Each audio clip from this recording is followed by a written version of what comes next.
Welcome back to the No Counts Given podcast, the premier podcast for all things dance. I am your host, Kyle Rush, and today we are breaking down DTU Detroit. We're going to go through a summary of DTU Denver, and I cannot wait to show you guys the top placing routines that we have after the first 2 weeks of competition here with Dance Team Union. I'm not even going to hold you for a long intro. We're going to get straight into the coverage and all of the magic that happened this past weekend.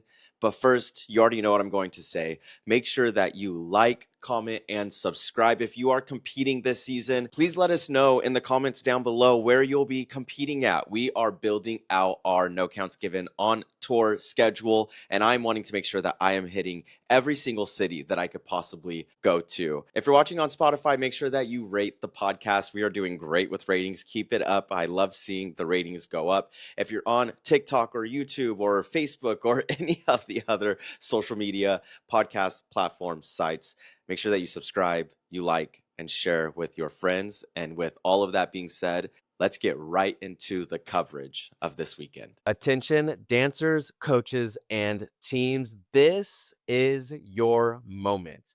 On February 5th, 2026, for the first time ever, Prodigy Dance Convention is coming to Dance Team Union Nationals. Get ready to elevate your performance and your future.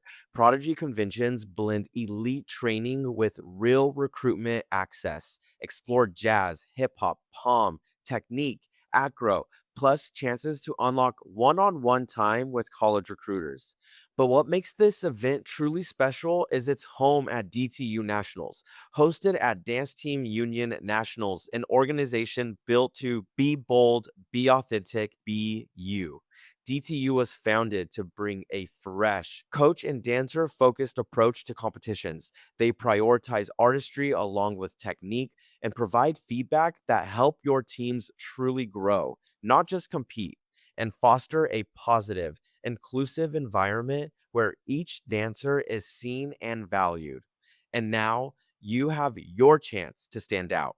Registration is open. Spots are limited. Go to danceteamunion.com to register and get ready to shine on February 5th at Dance Team Union Nationals in Orlando, Florida. Your story starts here. Small varsity palm was quite literally a battle, I would say, from the top 5. You have Pickney finishing in that 5th place with an 83.60 now. While those 83s are not a great place to be at this early in the season, it's early, but those 83s, like, my opinion, you really want to start off a competition and at least get an 85. That is the goal. If you want to be competitive at a nationals level, like, you got to start off the season with that decent mid-range 80s score. So Pickney with that 83, and then you have Rochester in that first place with that 87.10. Stevenson Ford United and Dexter were very tight in that second and third place, but those top 5 scores all separated by nearly 4 points. Now, one thing that immediately stood out to me in the small varsity palm was the quality and difficulty of other movements. Now, Rochester, as you guys can see here, with that 9.27, they absolutely dominated the quality and difficulty of other movement caption. And this is one that often separates the good from nearly the great. Judges here are looking for that overall quality of movement. It's in the caption. Hello, how else can I say it? How dancers are transitioning, initiating, and finishing choreography. Those in-between spots. You're going from a leap to a seat roll to a jazz split. Like, how are you transitioning from each of those elements? So this isn't about leaps or turns or how many extensions you throw in. It's about the control, the execution, and how well every dancers move through space with precision. Rochester set the bar very high with the 9.27 in this caption, leading the entire division in this caption. That's a huge number this early in the season, and it just shows how clean and intentional their movement quality here really is. Bottom line, they're not just performing choreography, they're mastering the movement, and I think that's what's going to set Rochester apart from many others. But if you look back at that quality and difficulty of other movement, like, there's not even a team in that 9 range, right? Like the lowest one we have right here is Detroit Country Day School with that 7.83. And then everyone else is that low 8 or like mid, kind of reaching that high 8s. Rochester is doing a great job standing out in this caption. They're clean, they're sharp, they brought a beautiful piece. And one thing to add as well too is that Rochester actually they had a hole in their routine. I'm not sure exactly what happened, and the young lady that was in this routine, I think I saw her like off on the side. I'm not sure what happened, so I hope everything's okay and I hope that you hit that competition stage soon. But to have a hole in the routine, look this clean, still come out on first place. It's a great start from for Rochester here. As you can see, their technique is beautiful. Their precision is there. Now, one thing you're gonna hear me say amongst all Palm teams is that the cleanliness was just missing. We were missing a lot of that cleanliness. Now, looking into that musicality of choreography here, let's take a look at Stevenson Ford United. They really led the division here. It was tight. You have Dexter like right behind them in that 8.73, but Stevenson Ford United with that 8.87, beating out Rochester. Now, Stevenson Ford United absolutely owned the musicality caption, finishing first place in this category. That is a major statement. Now, what's wild here is that the division champions actually ranked 7th in this division. Not a great showing for Rochester, but a phenomenal one for Stevenson Ford United. This category is simple but crucial. Judges are looking for the choreography that from beginning to end communicates the detail and overall mood of the music. If we hear something, are you using it? If that sound effect is clearly out there in that music, how are you using that whip? How are you using those dings? How are you using those hi-hats? Like, how are you using the music? And is it creative? Stevenson Ford United dancing to a workout theme, however, lacked creativity with this theme. Now, let's take a look at Stevenson Ford United here.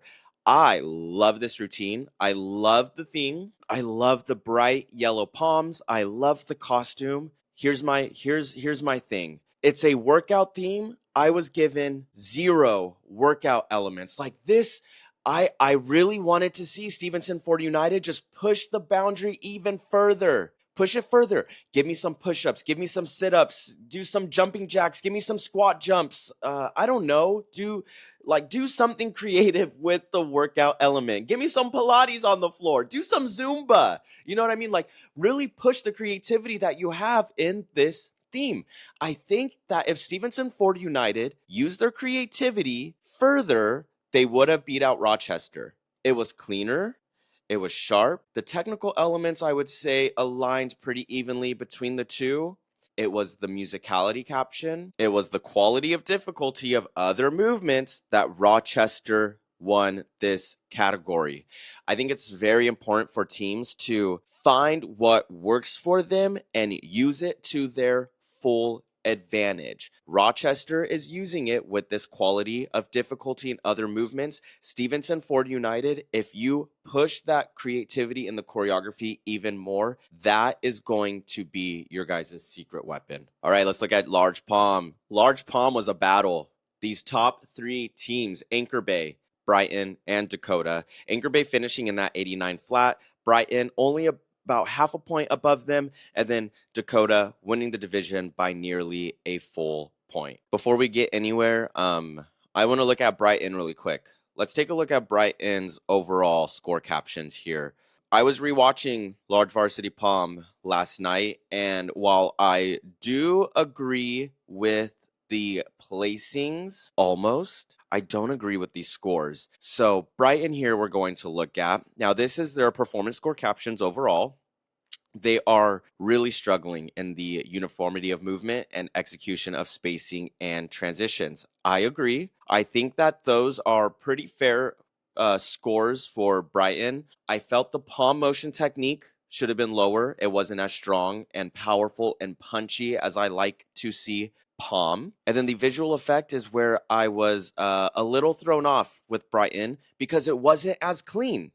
I felt it was almost all over the place. I hate to say it that way, but it really did feel like it was all over the place in terms of formations, visuals. Now, they had really great moments in their technique. You just saw right there with that quad. It was beautiful. But then coming out of that roll off, I couldn't read it. Okay? Transitions going to the floor were not as clean as they should be. So I just want to see Brighton really tighten it up. Okay. And sell this choreography piece even further. Dakota Varsity Palm. Now, say it with me. Dominance. They didn't just win this division, they truly did just own it. Leading every major caption, palm motion technique, quality and difficulty of other movements, uniformity, spacing, transitions, execution, musicality, and visual effect. That's a clean sweep across the board. What does that tell you? Precision, power, perfection from the first count to the last pose, okay? Dakota's movement quality, control, and synchronization were on a championship level. I mean, yes, don't get me wrong. It could be cleaner. I didn't say national championship level, but it is a championship level. Every motion hit like a statement. Every formation change seamless. This is what it looks like when a team doesn't just perform the choreography, but they demand it.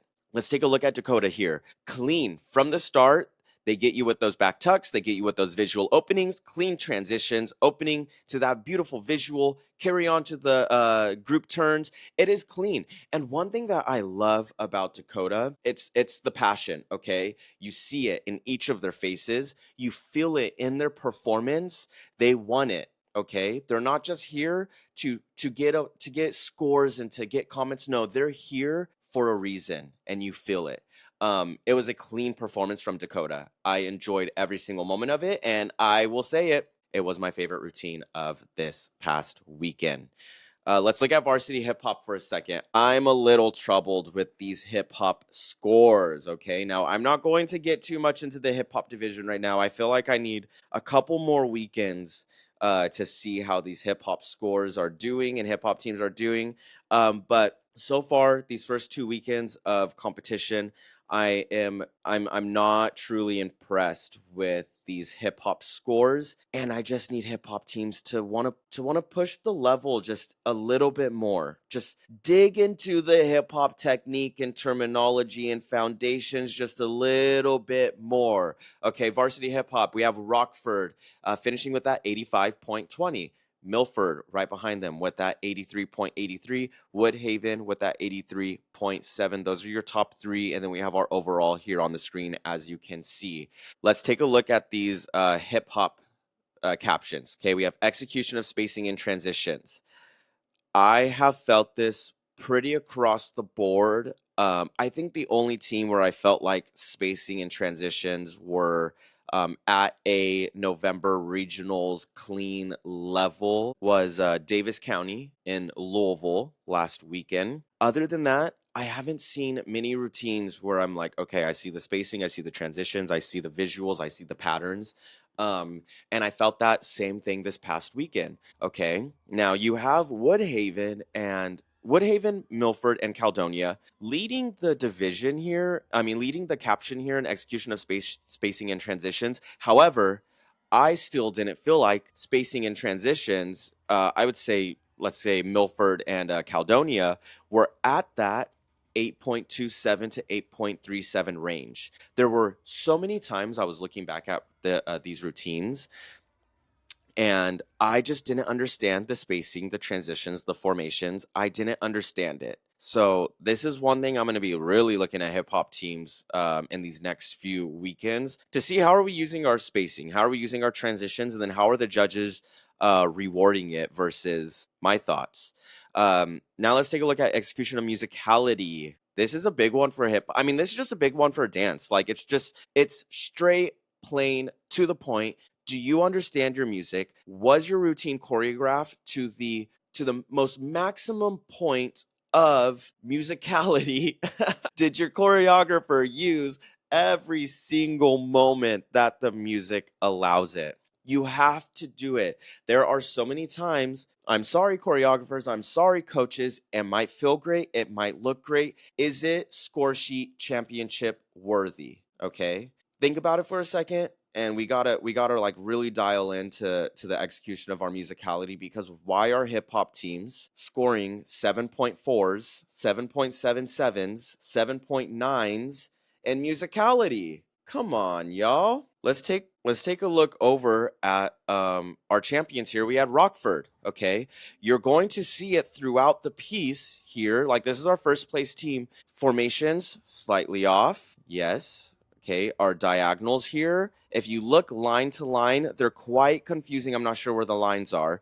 Patterning here. Like, so I am happy with the push that some of these hip hop teams are trying to bring, okay, with the gimmicks, with the tricks, with all of those fun and great things, but please don't forget about the core foundation of the category hip hop. Let's look at small varsity jazz. You have Rochester. Let's go, Rochester, with that 89.83. Dexter High School finishing in that second place with that 87.97. But take a look at that, just 0.14 separating second and third place. You have third place with, you have third place Royal Oaks High School, 87.83. Let's take a second and look into these routines. Rochester sat at the top of most captions, but execution of spacing and transitions was not one of them. They slipped to third here, landing in the mid-8 range. Dexter edged them out by just 0.07, and Royal Oaks led the caption by nearly a quarter of a point.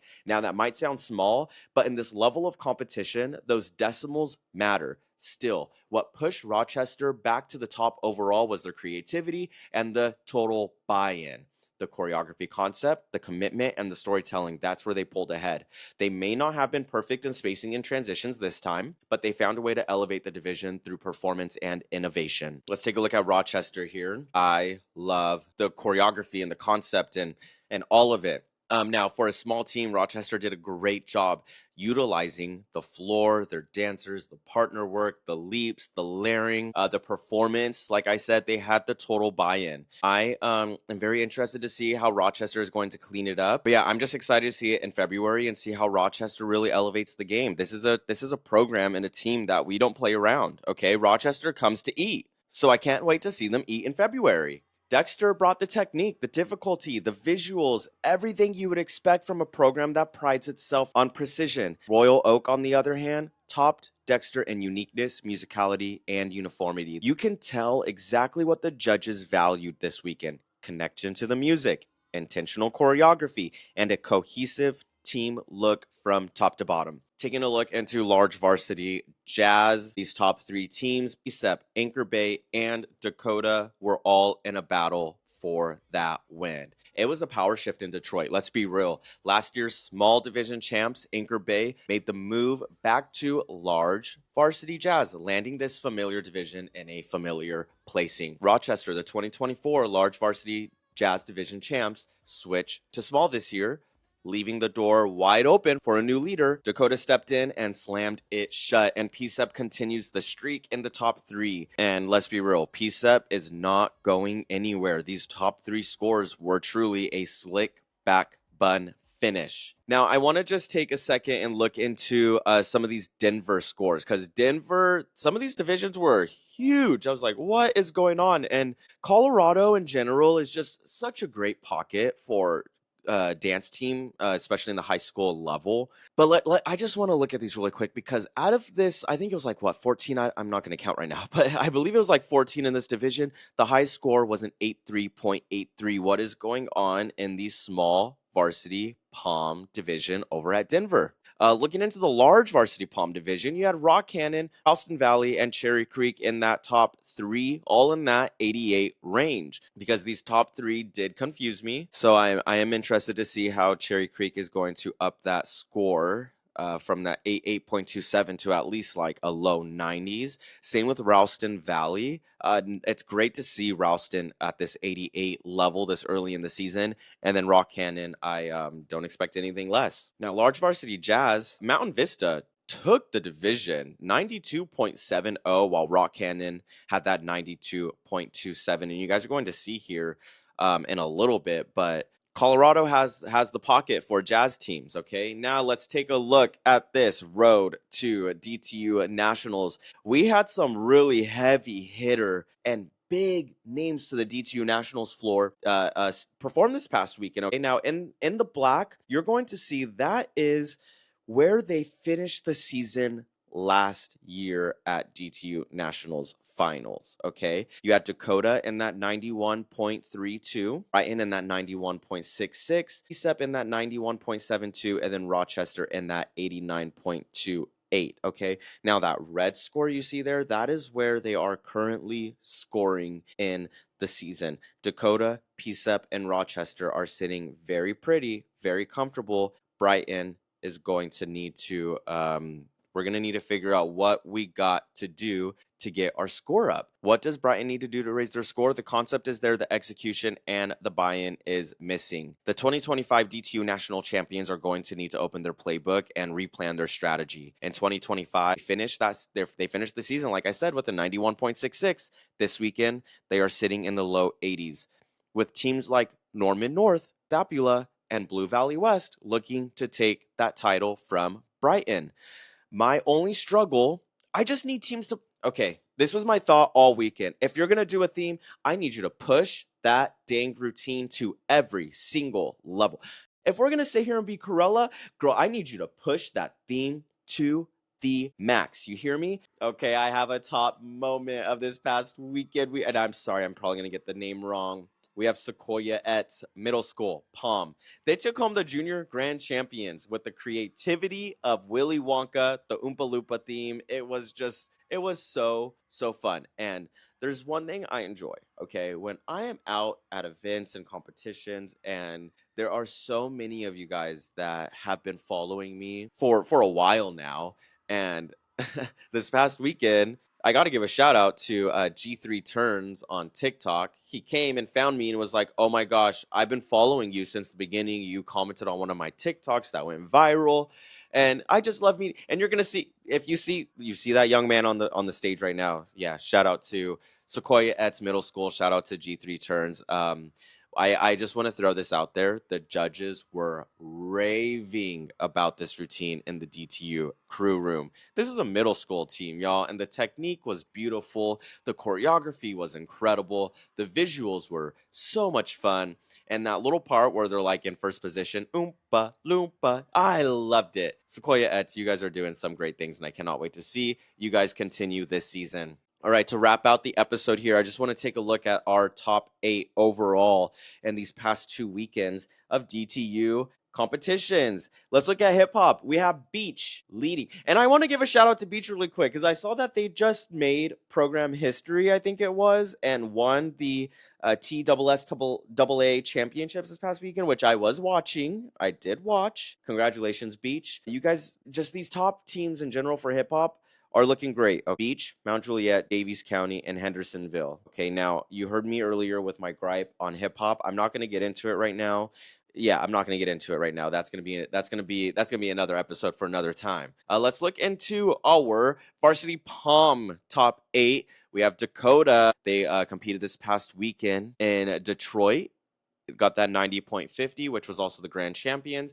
And then you have Hendersonville. You have Brighton right behind them, and then you have CN. Those are your top 4, following with Anchor Bay, Rock Canyon, Notre Dame, and Ralston Valley. So a lot of these teams, just to put it out there as well too, a lot of these teams don't even go to DTU Nationals. So I would love to see these teams compete against each other at DTU Nationals. It would be great. Like seeing CN at DTU, I would love. Okay, I would love Mount Notre Dame at DTU Nationals. I would love. Oh my gosh, I wish. All right, let's finish it out. We have our top 8 varsity jazz. And as you can see, Mount Vista, Rock Canyon, Chaparral, Legends, Ralston Valley, all come from that DTUDenver competition. So as you guys can see, Colorado appreciates their jazz. If you haven't yet, make sure you like, comment, and subscribe. Send this to your friends, send this to your family. And I will see you on Thursday for No Counts Given with Kyle Rush. Have a great rest of your Tuesday. And if you're competing this weekend, best of luck. And maybe you'll see No Counts Given somewhere.